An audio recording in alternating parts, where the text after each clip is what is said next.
iQOO বরাবরই এমন কিছু ফোন নিয়ে হাজির হয়েছে যেটা মানুষকে অবাক হবার সাথে সাথে কিছু জায়গায় হতাশা করেছে। আসলে এই বাজেট ফোনগুলো এমনই হয়। আর আজ কিন্তু হাজির হয়ে গেলাম iQOO এর আরো এক স্মার্টফোন iQOO Z10R কে নিয়ে। কথা হলো কি নেই এখানে, অসম্মানের ডিজাইন, খুবই চমৎকার কোয়াড কার্ভ ডিসপ্লে, সনি এর ক্যামেরা সেন্সর, পাওয়ারফুল প্রসেসর, তাও আবার বড় ব্যাটারির সাথে, IP69 এর রেটিং, সাথে মিলিটারি গ্রেড সার্টিফিকেশন। আর এত সব পাচ্ছেন জাস্ট এই ফোন থেকে, তাও আবার অ্যাফোর্ডেবল প্রাইসে। অবশ্যই কিছু জায়গায় কমতিও আছে, তাই ভাই স্কিপ না করে সম্পূর্ণ ভিডিও জুড়ে সাথে থাকার অনুরোধ জানাচ্ছি। তো আর দেরি কেন, চলুন শুরু করি আজকের এই অসম ভিডিওটি। আর হ্যাঁ, আপনি হয়তো সাবস্ক্রাইব করেননি, তাই প্লিজ সাবস্ক্রাইব করে আমাদের সঙ্গেই থাকুন। iQOO Z10R এর ব্যাক সাইড এরকমটা দেখতে, এটার ডিজাইন দেখতে খুবই সুন্দর লাগছে। এটার যে ব্যাক রয়েছে এটা অবশ্য পলিকার্বনেট, বাট এখানে ম্যাট ফিনিশ দিয়ে রেখেছে, যার কারণে হাতে ছাপ পড়ার চিন্তাই নেই। এখানে আবার লাইট পড়লে আলাদা আলাদা ডিজাইন দেখা যায়। এটার যে ফ্রেম রয়েছে দেখে অ্যালুমিনিয়ামের মনে হলেও বাস্তবে এটা আসলে প্লাস্টিক, আর এটার চারপাশটাকেই কার্ভ করা হয়েছে, তাই বুঝতেই পারছেন ইনহ্যান্ড ফিলটাও কিন্তু এখান থেকে চমৎকার পাওয়া যাবে। আর যদি এটার ওয়েটের কথা বলি, এটার ওয়েট অনলি 185 গ্রামের মতো। হ্যাঁ, হালকা পাতলা ফোনই ধরতে পারেন, কেননা এটার থিকনেস 7.39 মিলিমিটার। আর একটা ব্যাপার, এই ফোনটিতে কিন্তু IP68 এবং IP69 এর রেটিং রয়েছে। এরই সাথে সাথে এখানে মিলিটারি গ্রেড সার্টিফিকেশন রয়েছে, মানে হালকা পাতলা পড়ে গেলেও খুব একটা প্রবলেম হবে না, কেননা এখানে SGS 5 স্টার ড্রপ রেজিস্ট্যান্টের সাথে এসেছে। বাট কথা হলো এগুলো আবার নিজে ট্রাই করতে যাবেন না। এটার মাত্র দুইটা কালার অপশন রয়েছে, এগুলো হলো অ্যাকোয়ামেরিন এবং মুনস্টোন। পোর্টস আর বাটনই বলে বটমে রয়েছে speaker grill, microphone, USB Type-C port, আবার একটা মাইক্রোফোন এবং রয়েছে সিম কার্ড ট্রে।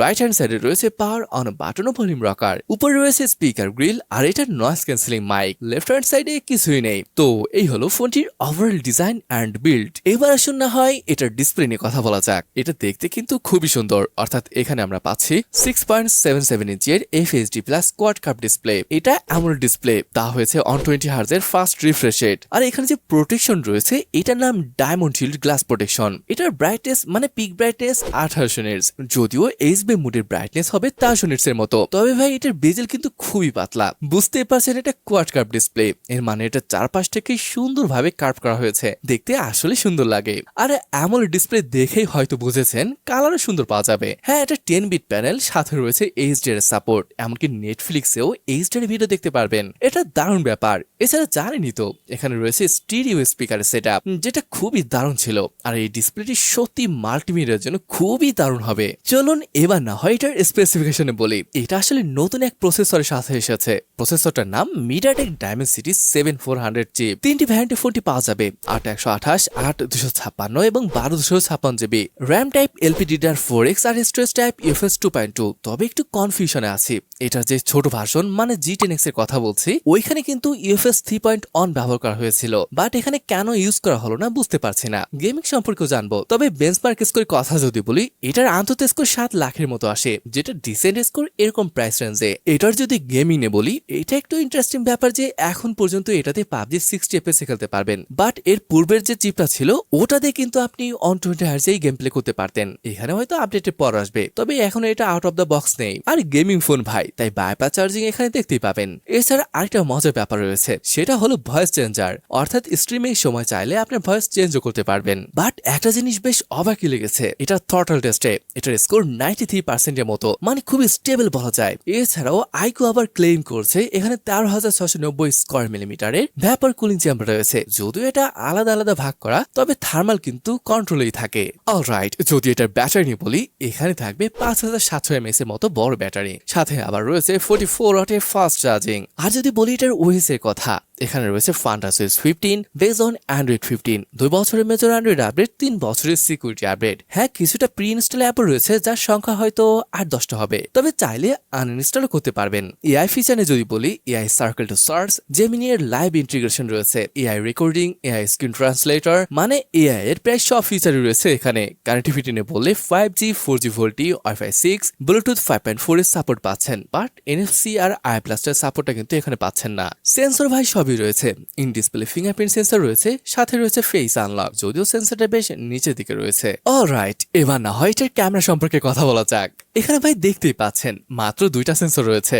যার মেইন সেন্সরটি 50 মেগাপিক্সেলের সনি আইএমএক্স 82 সেন্সর, সাথে রয়েছে ওআইএস সাপোর্ট। আরেকটা আছে যেটা 2 মেগাপিক্সেলের বুকি। এর মানে ভাই আল্ট্রা ওয়াইডটা এখানে নেই, হতাশ হলাম। যাই হোক, ফ্রন্টে পাচ্ছেন 32 মেগাপিক্সেলের সেলফি শুটার। হ্যাঁ ভাই, একটাই সেন্সর রয়েছে এই ফোনে, বাট এটার ক্যামেরা পারফরমেন্স চমৎকার ছিল কিন্তু। মানে এটার স্ক্রিন টোন, কালার, অনেক কিছু আছে যেটা ভিভোর যে ক্যামেরা অ্যালগোরিদম রয়েছে ওইগুলো এই ফোনে যুক্ত করা হয়েছে। হ্যাঁ, এটার ক্যামেরা স্যাম্পল তো দেখতেই পাচ্ছেন, ভালো লাগবে কিন্তু।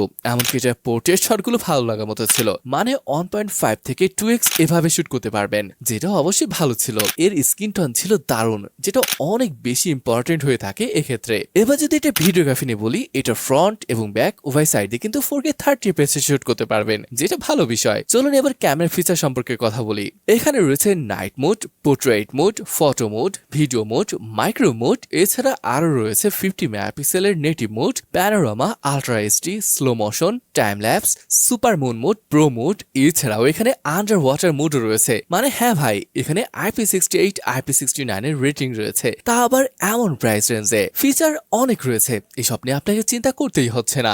যদিও আলট্রাওয়াইড না থাকায় কিছুটা হতাশ হয়েছি, তবে মেইন সেন্সর দিয়ে আসলে ভালো ফটো ক্যাপচার করা যাচ্ছিল। আর হ্যাঁ, ভুলে গেছি, এখানে কিন্তু অরা লাইট রয়েছে, যেটা লো লাইটে ফটো তুলতে দারুণ ভাবে হেল্প করবে। এবার যদি প্রাইসের ব্যাপারটা বলি, এটার প্রাইস ইন্ডিয়ান রুপিতে 17,499 পড়বে, যেটাকে টাকায় কনভার্ট করলে দাঁড়াচ্ছে 25,000 টাকার মতো। তবে দেশে আসার পর হয়তো এটার প্রাইস আরো কিছুটা বেড়ে যাবার সম্ভাবনা রয়েছে। আসলে এটা বেড়েই যাবে। ওভারঅল যদি বলি, এটার ডিজাইন, ডিসপ্লে, ক্যামেরা পারফরমেন্স ভালো ছিল। যদিও যেমনটা বললাম এখানে আলট্রাওয়াইডটা নেই, এছাড়া পারফরমেন্স ছিল ভালো লাগার মতো। তো গাইস, এই ফোনটি সম্পর্কে আপনার মূল্যবান মতামত জানাতে ভুলবেন না। তাহলে আজকের ভিডিওটি এখানে শেষ করছি, দেখা হবে পরের ভিডিওতে। ততক্ষণ পর্যন্ত ভালো থাকুন, সুস্থ থাকুন, আল্লাহ হাফেজ।